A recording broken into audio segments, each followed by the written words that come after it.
Welcome back. It is the Vegas Take, Sharp and Shapiro. Also, Pat Cassell, our special guest in studio. A reminder, Michael Avenatti and Tom Arnold will be joining us in hour number 2. So that is going to be a fun hour. Stay tuned for that. We got North Las Vegas Mayor John Lee coming up next year in a few minutes, but I did promise we would take a few phone calls on this issue at 257-5396. Why don't we start with Kay? Kay, thanks for calling in. What's on your mind? Hey guys, I've been listening to your show for few weeks now, and overall decent show. Thank you. But sitting around listening to like 3 white guys talk about what is and what isn't racist kind of compelled me to call in. Can I ask you a question though? Isn't it possible for an Sure. African American also to be racist towards a Caucasian man? But the situation is not whether or not an African American was racist towards a Caucasian No, man. but you're saying my opinion is not valid because I'm white and you're black, and I never said your opinion wasn't valid. All I right, said well, you certainly made it sound like that. I said listening to you guys sit around and talk about what isn't. Are you aware of the history of dehumanization in this country? Absolutely, African American 150%. And you know what? Are you aware of the depiction of African Americans Okay. as monkeys, apes, gorillas? Absolutely. In an effort to dehumanize African Americans. So do you know what's in that woman's heart based on her history, and do you believe she's a I don't know what's racist? in her heart. I didn't say I knew what was in her heart. Okay. Do you not believe her apology is genuine? I believe that a lot of times when white people are called out for something they say that is racist, not necessarily meaning that they're racist, but being called out on something that is construed or perceived as racist, they do a fantastic job of victimizing themselves. And you guys So are you like, don't think she's the victim? If she got fired, would you not call her a victim in this situation? Maybe she should get fired, maybe she shouldn't. What she should do is think long and hard about why she felt compelled to say, hey, bruh, you look like a gorilla. But it was an instant. It was a picture of a gorilla on the. They're looking at a picture of a gorilla in jest. Why would her thought process look to her human co-host and say to her human co-host, hey, you look like that animal over there? Let me ask you a question. Is it possible? I'm just asking you this. Is it possible that she just thought that he looked like the animal and it had nothing to do with his race? Is there any possibility of that? Why do you think that she would believe that her human co-host would look like an animal, and that was a perfectly okay thing to say? You'll have to ask her that question. I don't know. I don't know. I don't know what's in her heart. I'm asking you guys to perhaps process that question in and of yourself. It doesn't matter how we process it. I'm sitting next to my guy in studio. I look at him. What would make me feel compelled to say to him, hey, you know what? You look like an ugly animal. I don't know. Unless you were trying to be mean or mean-spirited or joke around or whatever. Like I said, I don't know, Kay, what's in her heart. I don't know. I don't know what's in her heart either. I know what came out of her mouth. Well, what came out of her here's mouth. what I think about people that are racist. Let me give you a quick explanation, okay? I think people that are racist have a history. They have a history of saying racist things. For example, I'll go back to Donald Trump. Okay, so a person that has a history of saying racist things, do you? I know I heard you guys say you don't think it was racist. Well, I don't know for sure. It is racist to equate a person. I think it is. You're misinterpreting what I said, Kay. We never said we didn't think it was racist. You're misinterpreting what I said. It is. One of the guys on your studio, he said, let me explain. We live in a country where people are thin-skinned. Okay, I understand. I said that. It's true. We live in a thin-skinned world. Which we 100% Make no mistake.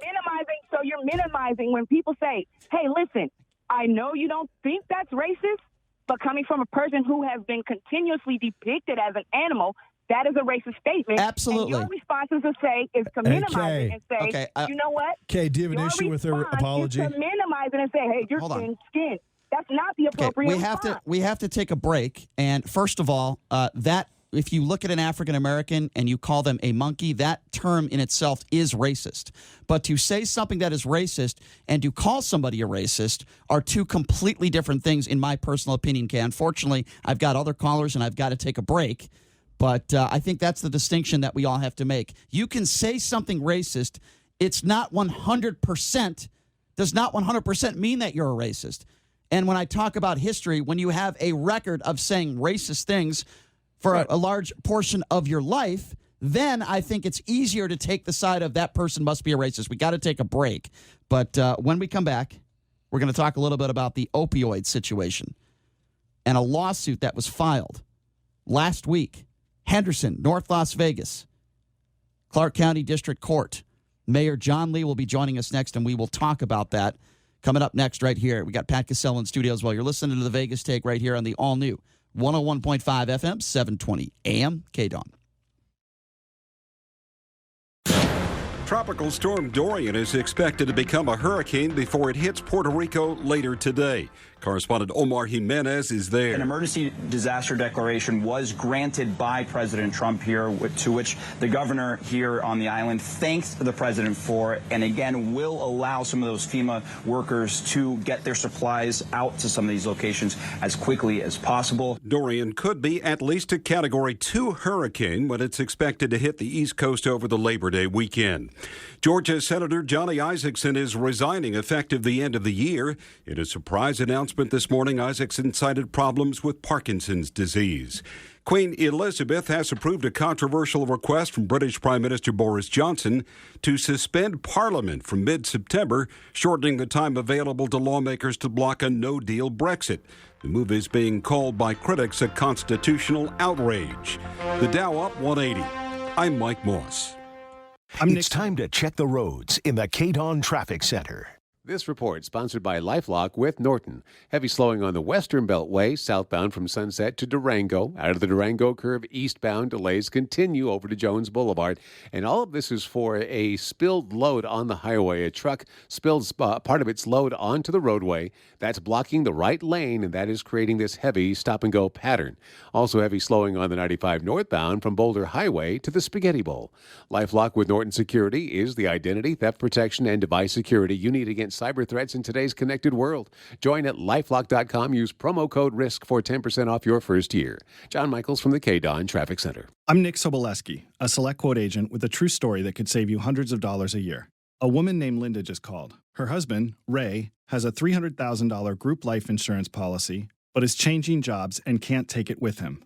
Well, I shopped the many highly rated term life insurance companies we represent and found Ray, who is 41 and takes medication to control his cholesterol, a 10-year, $500,000 policy for under $27 a month. That's almost twice the coverage for less than half of what he had paid. If SelectQuote hasn't shopped for your life insurance, you're probably paying too much. For your free quote, call 800-423-4557. That's 800-423-4557. 800-423-4557.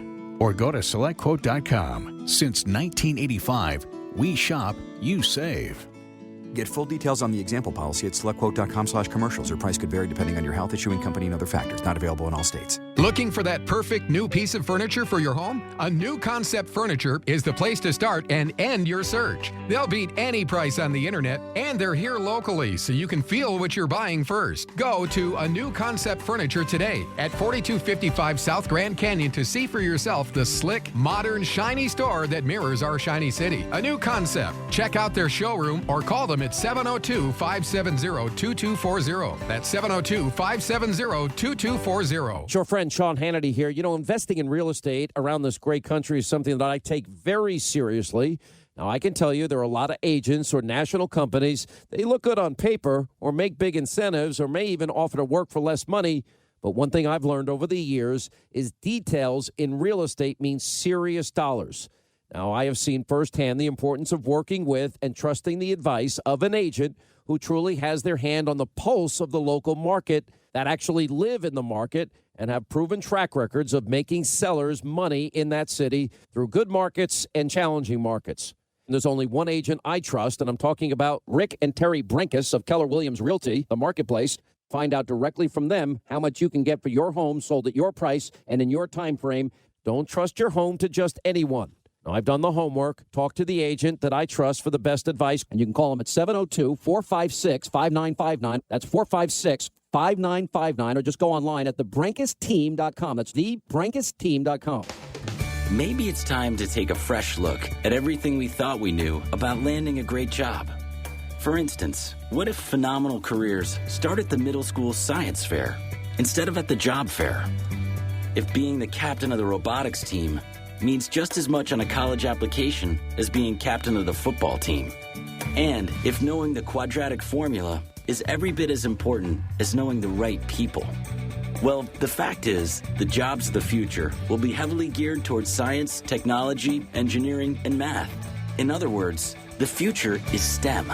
More opportunities, better pay. And the road to these great jobs starts as early as middle school. So if you're a student, talk to your school counselor about STEM. If you're a parent, talk to your kids. Because the job you'll get in the future may very well depend on what you do today. A public service message from America's Navy. 1015 FM, 720 AM. KDON, the talk of Las Vegas.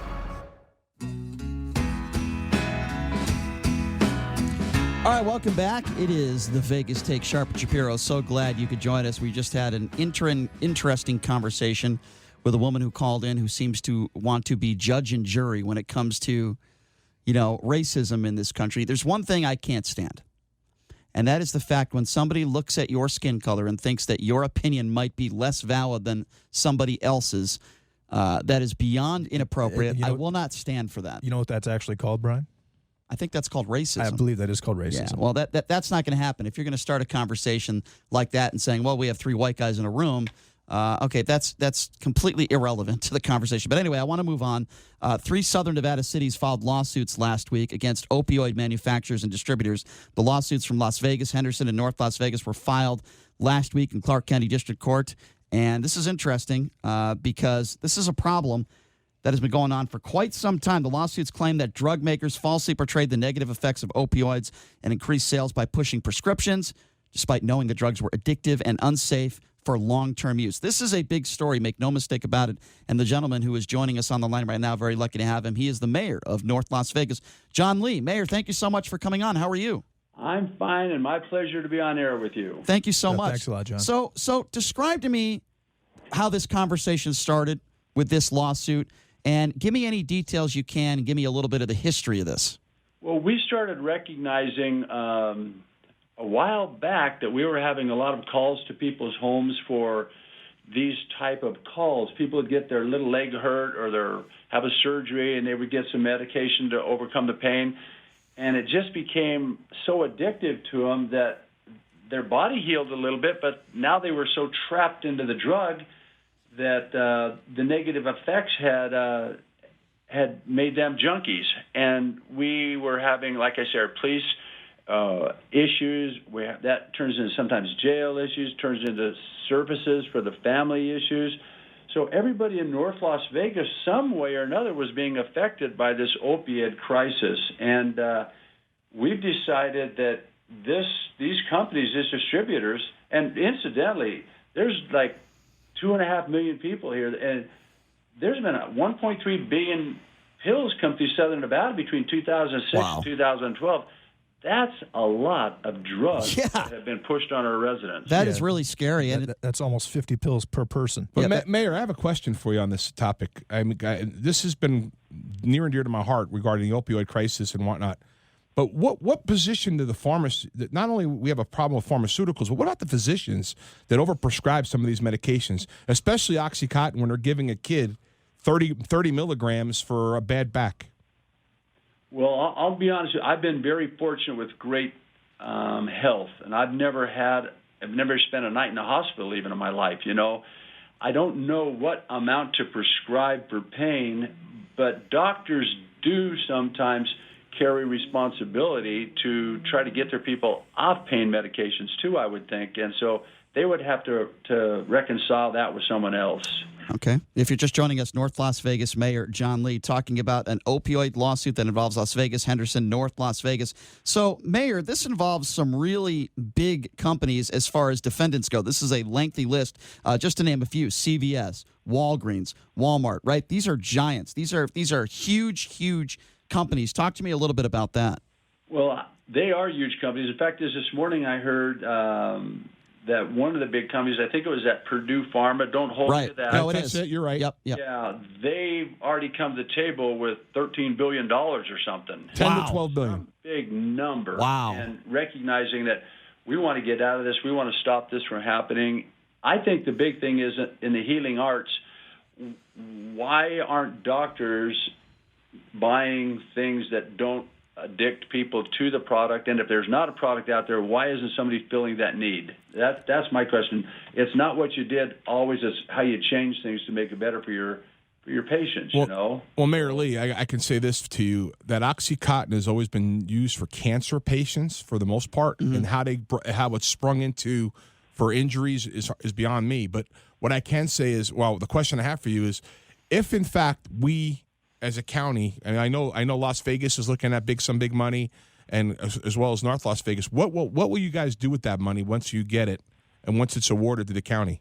Well, a lot of that money can be used for different things, but the first thing it is used for is to recoup the costs that we already expended for the many, many years. You know, North Las Vegas we're doing very well compared to last few years. I could promise you that.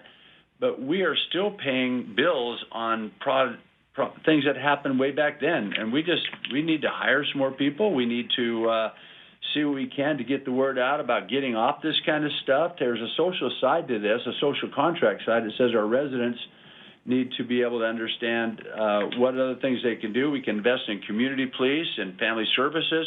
There's a lot of good things that could happen because of this tragic incident. You know, I can't tell you how many families have been broken up also by this that don't even quantify in this conversation. I mean, a wife just had enough of it, or a husband, they couldn't take it. It's destroyed families, and it's on its way to destroying Nevada. Nevada figures its cities have about $4 billion in expenses from this thing. This has been huge, guys.